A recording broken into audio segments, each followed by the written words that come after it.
Okay, I'd love to introduce our next guest, Daniel Christian Wahl. He is our first speaker today on Voices of the Regenerative Decade as part of One Earth Live. So welcome, Daniel. It's wonderful to have you here with us today. And thanks for being a part of this series discussing the importance of the regenerative movement. Daniel's an activist, international consultant and educator specializing in biologically inspired whole systems design and transformative innovation. He has a PhD in design and is the author of Designing Regenerative Cultures. So welcome, Daniel. How are you today? Pretty good. It's been a full day, but looking forward to the conversation. Wonderful.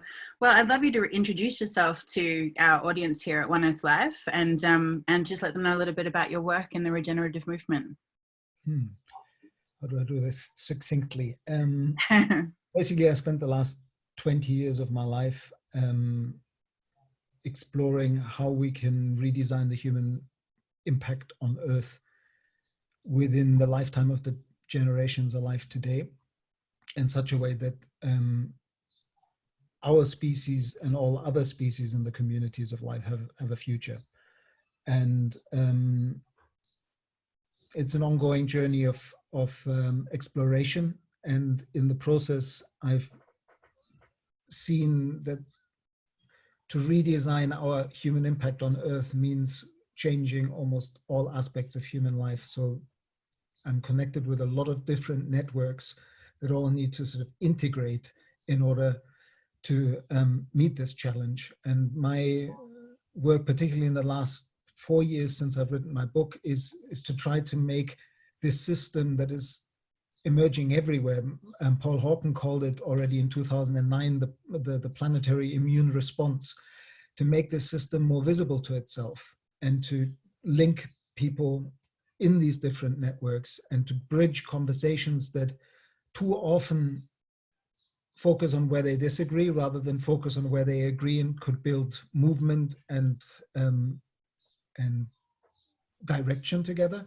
And so that's basically what I do, both locally here on the island of Mallorca, where I try to build a bioregional example of the transition from an extractive, extremely tourism-focused economy to a regenerative economy at a bioregional scale, but also working particularly through education and social media advocacy and that in creating the global movement. But then at the other end of the spectrum, working with the Commonwealth Secretariat and a plan to bring some form of blueprint for regenerative development at the national scale to the 53 member nations of the Commonwealth. So it gives you an idea of how I try to span grassroots activism with the difficult political arenas and technological change and influencing, well, all aspects. Culture. I had a workshop just last months with people in Portugal, exploring how cultural institutions are poised to play a critical role in this re-regionalization process, to start the conversations in communities everywhere around what does it mean for us in this place to be a regenerative culture. I keep myself busy. And Daniel, for those that don't understand what regeneration is or what the regenerative movement might be, would you mind trying to explain that in your own words? And you know, what is your approach to, or what is your take on what regeneration means at this time on the planet? Well, at a sort of seemingly abstract but really important level, it actually means to continue to change and co-evolve with life. Like the wonderful elders in the Regenesis Institute and Regenesis Group call it co-evolving mutuality. Any being is living in the tension between being for oneself individually and being as part of a larger whole. It's that dynamic between ego and eco, as is so popularly framed. But let me actually, I'll show you this on the screen briefly. Wait a second. Yeah, that's that. Check this out. Wait a minute. Which screen are you seeing? Are you seeing? Yeah, I'm seeing the eco saver. Ah, wonderful. Then let me just, because I'm not seeing that for some reason. Hold on. Okay. For me, the framing of that we're moving from ego to eco is actually in danger of leaving out how we can be serving ourselves in service to a larger whole, and understanding that, like, it's somewhat almost perpetuating the false divide between us and nature, as if we're separate. We're not. So at the core of being a regenerative culture is this insight that we are nature, and therefore everything we do affects everything else. And the only way that we can serve our own enlightened self-interest is to serve the larger whole, is to heal the ecosystems and heal the planetary biosphere that we're just emerging properties of. We're part and partial of nature. And for me, it's in this notion that we can serve a higher next proximate whole that we can unfold what regenerative cultures actually means. And in much more simpler terms, it would be cultures that become healing keystone species in the ecosystems they inhabit. So they ensure that these ecosystems are more bioproductive and more abundant when they pass them on to the next generation, as in a role that goes even, guardianship is not even the right term. It's really humble but responsible participants that positively influence the health of the whole. And that journey of being able to respond to change at local, bioregional, and global levels, and continuously adapt and co-evolve with the ecosystems that we're expressions of, that's what is at the notion of regenerative cultures for me. And it means that a regenerative culture will be different in every place because it's fundamentally place sourced. It comes out of the uniqueness of the ecosystem and the uniqueness of the local culture and the history and the story of place. And that's how we can celebrate our diversity as human beings in new ways, and also our diversity of opinions. I think it's a mistake to think that we need to all be in agreement before we can move together and do this great work of our time, as John Liu calls it. We have to somehow find ways that celebrate our disagreement, but agree that we need to be in service to life and healthy ecosystems and a healthy biosphere, no matter what our opinion is, because otherwise we won't have a lot more time to disagree. So just to riff on this a little bit with you, Daniel, would you say this is I guess, a return to more of an Indigenous way of being or perspective, which is to be, I guess, a part of the web of life, or to find our place again in the web of life? Is it, I'd love your perspective on that, because it's very similar what you're speaking.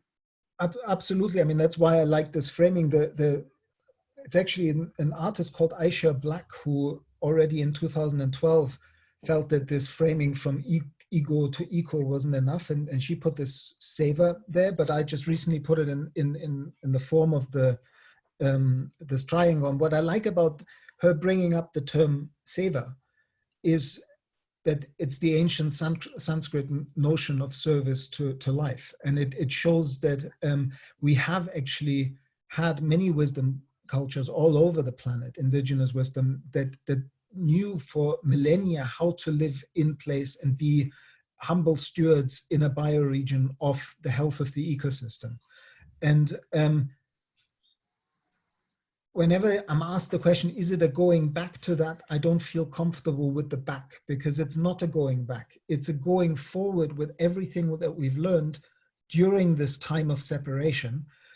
The science and technologies we evolved that allow us to have this kind of conversation in this particular way, using all the technology that's in between us. And I mean, we're continents apart.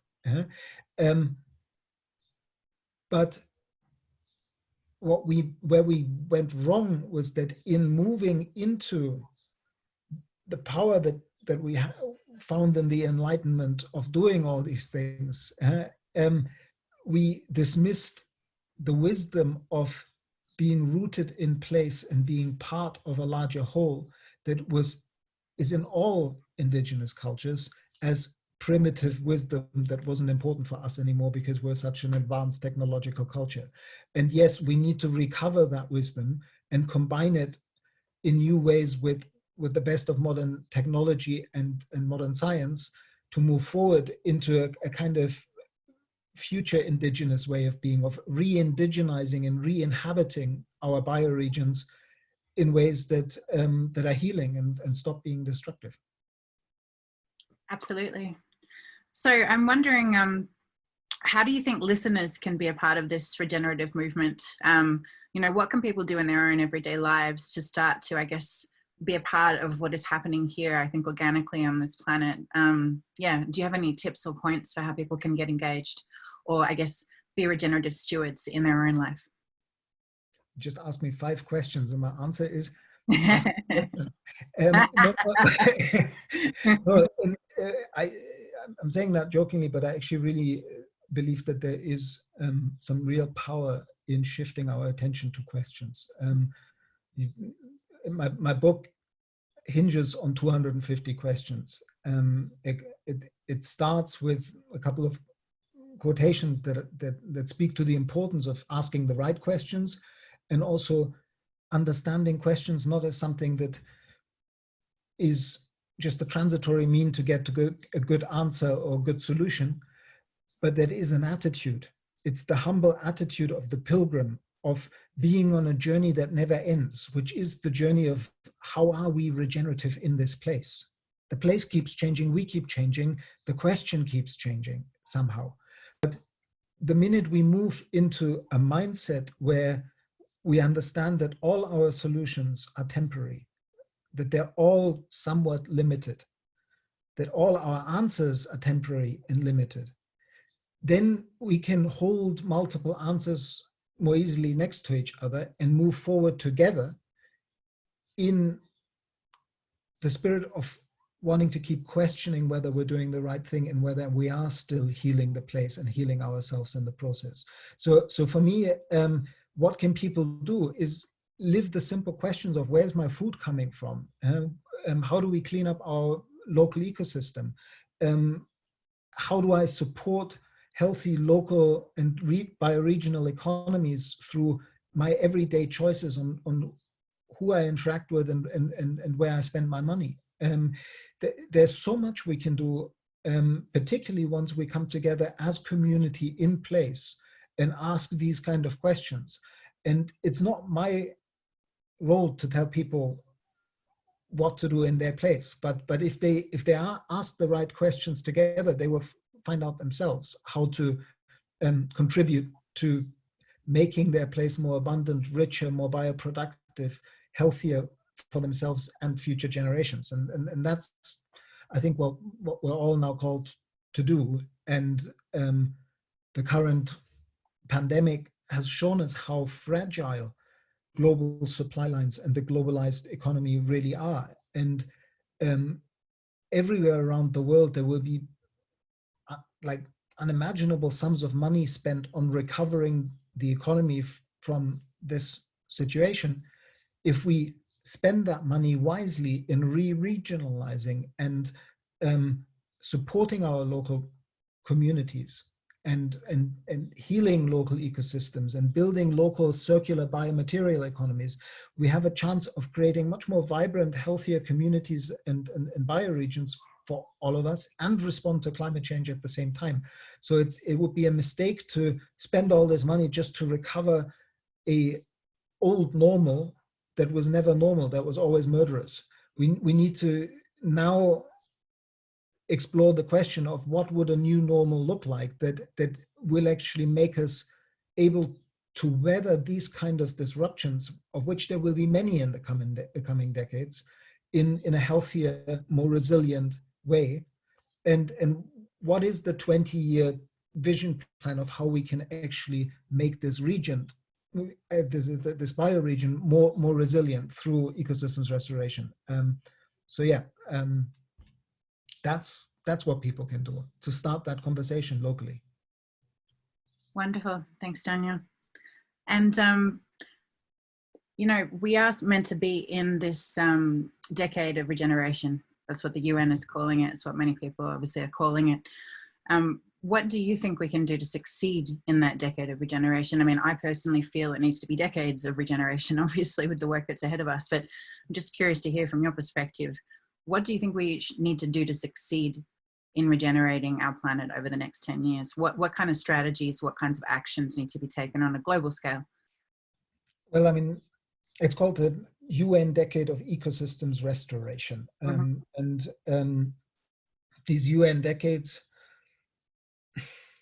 they're really just a platform of conversation, just like the SDGs are a platform of conversation. And again, my invitation would be, let's not fight around, well, you're engaging with the UN system, that's corrupt, so you like that's the wrong kind of green. Let's find the common ground where we can move forward together and say, okay, if people want to use this platform of this is the UN Decade of Ecosystems Restoration, we can leverage that to funnel investment towards ecosystems restoration and carbon drawdown and all those kind of things. But my sense is that that whole card house, that entire system is beginning to crumble. So we're actually now much more urgently called to work on ecosystems restoration in order to, like, I think that the place to start with right now is local food production. We need to increase food, water, and renewable energy sovereignty and self-reliance at the community and bioregional scale as quickly as possible, because what is very likely is that what the pandemic pushed into action is a series of chain reactions that will continue to unfold in the next 3, 4, 5, 10 years. And we're seeing a meltdown of the system that no longer serves. Just as Joanna Macy in her beautiful framing of being hospice workers of a dying world and midwives of a new world has a kind of framed, what we're now going to see rapidly is patterns, processes, and structures of the old degenerative system falling apart at all scales, from in our local community, in the wider region, at the national level, internationally. And so that can create a lot of chaos and upset. And it's the focus on finding community and bioregional solutions and engaging in ecosystems restoration that might give us a dual pathway of both responding to all these disruptions that will be coming and increasing our basic ability to meet people's needs within the bioregion. But if we do it well, we can also use it to draw down carbon and restore the health of local ecosystems. And the game is trying to work with the old system in that attitude of hospice working, which is to not, like, it's dying anyway. So you're not going to yell at a dying person for everything that they've done wrong, but just work with that system to take that energy and push it into bringing the new. Like we really need to stop othering people so much. We need to find more common ground. We're in this together, and we don't have a lot of time to shift things around. And now is the time to make community at local and bioregional scale, because that's how we create resilience in the system. Mm-hmm. And what do you think is on the other side of this, Daniel, if we do manage to self-organize and move forward in a positive way and actually really move this, I guess, regenerative impulse forward? Like, what do you see? What is the best version of what you see as the outcome? Well, as you said, this is a long-term journey. Like sometimes I use this image that we need to bring back the attitude of the cathedral builder or pyramid builders that started to build structures that they knew that their generation would never see finished. And we're in this for the long term. But once we align with life, the meaning that we can get of aligning with each other and really nurturing human relationships and relationships to place will be so rewarding that it will be, even if there's a lot of breakdown that we'll also have to deal with and trauma that will no doubt happen. And we have to do it in global solidarity. We can't do it in these, what I'm currently a little bit irritated about is that these sort of lifeboat conversations of let's just create our little bioregion to be perfect in case the world goes to bits. That's not the mature response. Like it's kind of for all of humanity. We need to do this in global solidarity and collaboration. And if we achieve that, if we care for the process that is building the capacity of people in place to be earth regenerators everywhere, then we might have a chance of in the next 3 to 4 decades realize that we've turned the curve and that we see the forests coming back, the rivers running clear again, the oceans being productive again, having re-established the food chain that we destroyed in the oceans. And it's that the jury is out, and part of what will cook us to the point that we will change our way of being and not just our way of doing, that we become different people in this process. I think it is necessary for us to not know whether we're going to make it. But I do believe that beyond that difficult 3-4 decades possibly, which might not be so difficult in place when you have the right community around you and you're doing meaningful work, there is a world in which we are participating appropriately in the community of life again and drawing meaning from other things than material goods, but nevertheless have a wealth of well-being and connection and abundance that this current system could never give us. Charles Eisenstein put it in one of his books in a way that really it's a world that is much more joyful and abundant than what we can even imagine right now, where we're still all somehow trapped and running in some kind of treadmill of financial family responsibilities that are still linked with the dying system. So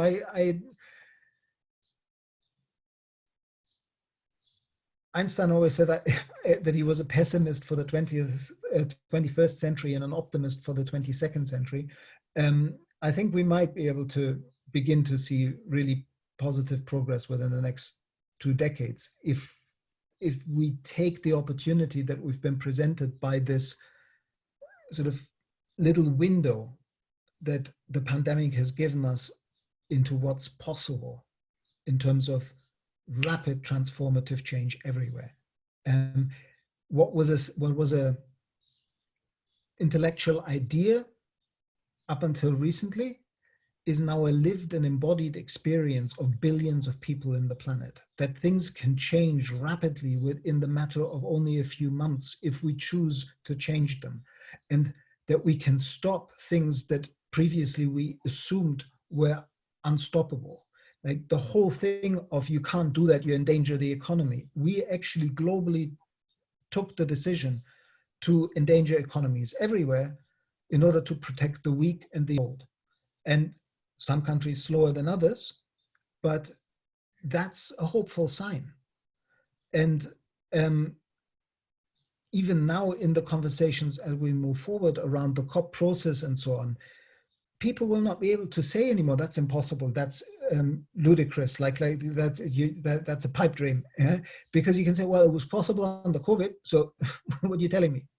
So I think it's a huge opportunity, and also the necessary, the old blocks are not so powerful anymore. The lobbies of the fossil fuel industry and the lobby of the industrial complex, in many countries, they're weakened because they're now needing government support to keep going somehow. And so the government now has a chance to say, well, if we help you, then you have to transform what you do, because there's no point in supporting a system that will cost us much more money down the line if we don't change it now. We won't have another opportunity to spend that amount of money on restructuring the current system. It's actually, in some bizarre way, this might have been the one thing that gives us the chance to respond in time, to avoid cataclysmic climate change, and to turn the curve and find that by 2030, 2040, we see that there's already a lot more forests on the planet, and that we found, not just experimentally, but at a large scale, found ways to build topsoils everywhere in ways that give jobs to local communities and build bioregional economies, and not in ways that feed multinational companies. Yeah. Thank you, Daniel. Well, we're coming to the end of our time today, and I appreciate everything you've shared. Is there anything else that you'd like to add, or any final words to our listeners today?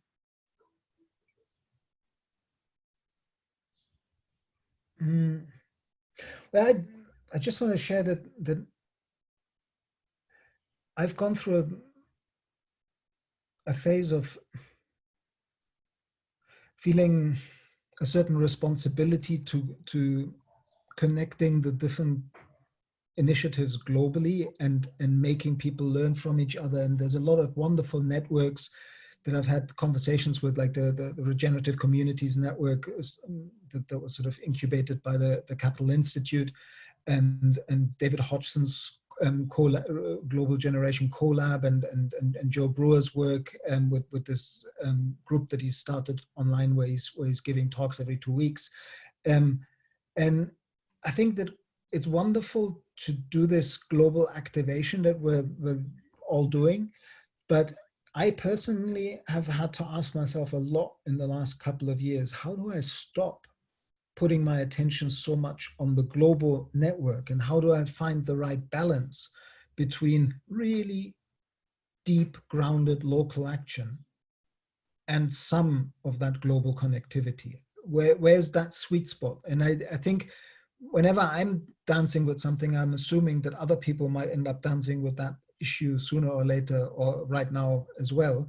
And for me, this, as one of the questions to pay attention to, is sort of, how do I balance the day-to-day actions locally with building the wider network? And that means that's question has a sort of fractal dimension, because even here on my island on Mallorca, I can spend more than every day building the permaculture wonder of, like, the one site where people can see where in only 10-15 years you've created a massive change and made a much more abundant and amazing system. But if in the meantime the island goes to bits, then what service is that? So it's where do you put your energy, from your own local self-sufficiency or your local community, to the much more complicated bioregional work, where you have to work with all powers that are, with local government, with different companies, with different perspectives. And then at the national and global level, it also gets even more complicated. And somehow we need to work on all those scales at once. But the danger is losing oneself and losing the agency of actually doing work in place when you do that too much. And so I'm kind of almost speaking to myself here by saying that my commitment for the coming years is to go back to my roots, where I started 20 years ago, when I tried to set up an eco-village and environmental education center in the Alpujarras in southern Spain. It was all about that bioregion and that place. And I then realized that I still needed to learn a lot, and that there was a bigger world to understand how to transform than just that region. And so I'm coming back to now really wanting to commit to the bioregion of Mallorca and islands as case studies of bioregional development, and then basically focus on that work, and only a little bit on communicating lessons from that work to a wider audience. So it's a sort of early warning that I might do a lot less social media work in the second half of this year and onwards, because I really need to reground my activities in place. Well, thank you, Daniel. And I'm wondering if people would like to find out more about your work or follow what you're up to, where can they find more of your information and any materials or resources which you would be having online or elsewhere? If you put into a search engine Daniel Christian Wahl and Medium, the Medium blog, then you'll find my Medium, like my blog on Medium, which I think 478 articles or something and posts. There's thousands of pages of material, stuff that I've written over the last 20 years. Some of it is old, some of it is from yesterday. And then on Facebook, there's a Regenerative Cultures, at Regenerative Cultures group, page. And then together with Christopher Chase, I started a page called Ecological Consciousness, which is growing quite big now with 320,000 followers. And then in terms of groups, again, with Christopher and a team of people, we started a group called Regenerative Consciousness Community and Regenerative Action Network. And the Regenerative Action Network is where to share really practical stuff from your local project videos and what you do. And the Regenerative Consciousness Community is more a conversation space. And yeah, Twitter, lots of different social media. I started a Facebook, a YouTube channel, and a series of interviews that are called Voices of the Regeneration, where I've now interviewed 13 people, and there are lots more coming. So there's plenty of stuff. I think if you put my name into Google, the first 4 or 5 pages are full of links. Wonderful. Well, Daniel, thank you so much for all of your amazing work at this time on the planet. Thank you for being such a strong voice of the regenerative decade and the regenerative movement in general. And thank you for being with us as part of One Earth Live.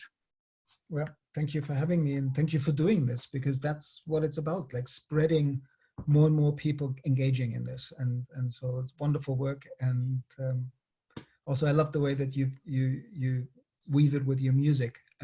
That's another one of my hopes, that we engage the music industry and musicians and the arts and culture much more in this. There's a role for all artists and dancers and musicians in this. Definitely. I quite often feel like the artists and musicians are much better channels to the actual voice of the earth. So yeah, I totally hear what you're saying. Yeah. Well, it's been an absolute pleasure today, Daniel. Thank you so much for your time, and I look forward to speaking with you again.